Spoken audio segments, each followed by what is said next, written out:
What's up, guys? It's the Amateur here. Escape your cubicle. So, as you know, the stores are pretty much empty now with a lot of stuff. They're going to get more stuff in, I think. We don't know when, we don't know how soon, and we don't know how quickly that stuff's going to go off the shelves. All we have is a lot of uncertainty right now. So people are nervous about stuff. So basically, you've just got to take care of yourself and your family. Do what you got to do. Maybe take some steps that other people, even today, might still say are extreme and paranoid and over the top and crazy. But people were saying that when I was talking to them about this stuff 2 and 3 weeks ago, saying, you're nuts, you're crazy, you're a doomsday prepper. And I like to watch the doomsday prepper shows. I always did. I always thought those were cool, but I never was hardcore into it. But I believed in it. I thought, people can't predict what's going to happen. You never know if some natural disaster is going to hit, an asteroid. I mean, this stuff is all long shots. It's so far out of the realm of possibility of happening. But to me, like an economic worldwide meltdown or a pandemic virus was always probably two of the most likely things that could really disrupt things in our world. And we're seeing it now as a reality. So right now, I think you got to really think 2 to 3 weeks ahead of what's going on in the news today. I was already thinking that way 2-3 weeks ago when I started buying some food supplies and some water supplies to get some of my stuff back here. And people were kind of like, "You're crazy." You try to kind of tell people around you, start to stock up, because if it gets bad, what's the worst case? At least you're somewhat prepared. You don't have to get out there with these major crowds and fight for the last scraps that are on the shelves. Like you saw in my last video, the shelves are pretty empty right now. I think that's going to come back somewhat to normal within the next 2 to 3 weeks. You just don't know for sure. And why not do it early and in advance before it gets to that point, if it gets crazy. And if it doesn't, the worst case scenario is that you have an overstock of food and water and supply, right?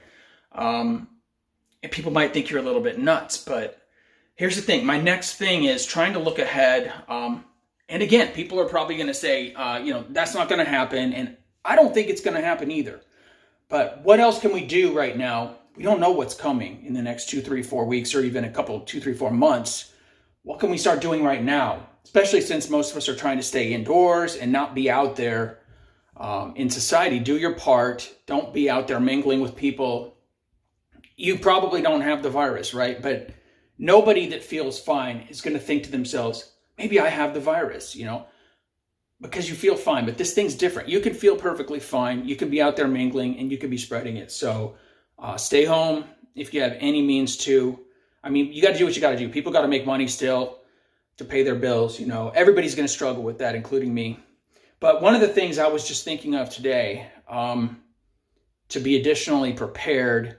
And again, I hope this is just overabundance of caution and not necessary. But if you want something to do, if you want to have a little bit more of a peace of mind, feel like you're doing something to stay prepared while you're at home locked down, you're not in the stores.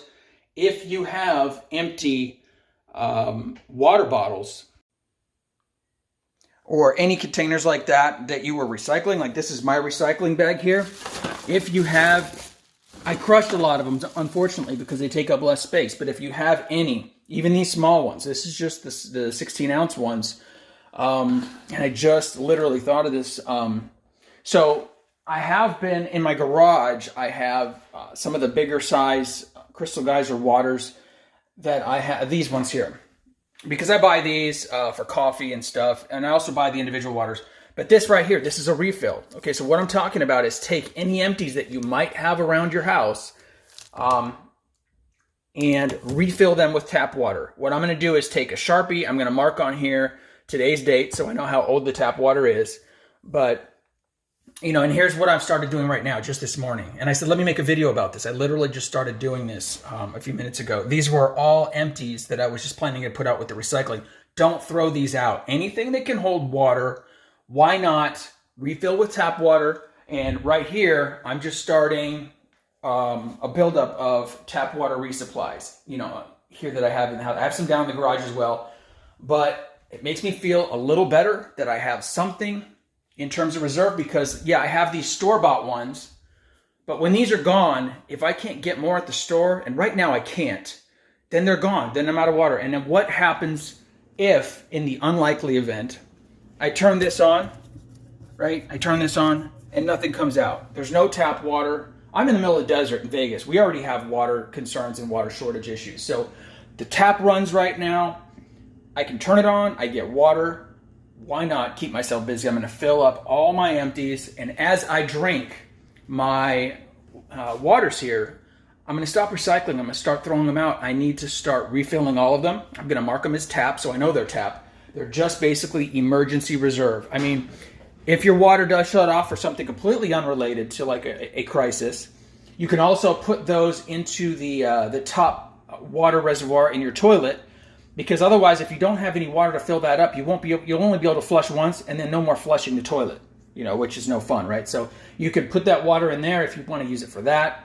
But I'd recommend, if you guys think it's crazy, don't do it. Maybe it is crazy, but again, what is the harm? You always have to weigh every decision and every action you're taking is what's the upside, what's the downside.